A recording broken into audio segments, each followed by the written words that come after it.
Smart commerce and management hub. Smart commerce and management హబ్లో ఇవాళ competency mapping గురించి తెలుసుకుందాం.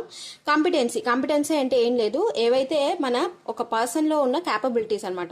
ఒక నాలెడ్జ్, అతని యొక్క స్కిల్స్, అతని యొక్క టెక్నికల్ స్కిల్స్, అతని యొక్క జనరల్ స్కిల్స్, ఎడ్యుకేషనల్ బ్యాక్గ్రౌండ్, ఇవన్నీ తెలుసుకోవడాన్ని, ఇవన్నీ కూడా క్యాపబిలిటీస్, కాంపిటెన్సీ అని అంటారనమాట.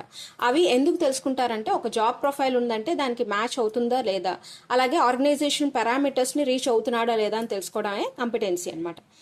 ఓకేనా. కాంపిటెన్సీ మ్యాపింగ్ అంటే దాన్ని ఐడెంటిఫై చేయటం. కాంపిటెన్సీ అంటే ఏంటి, ఓకే, ఒక పర్సన్లో ఉన్న క్యాపబిలిటీస్ని కాంపిటెన్సీ అంటారు.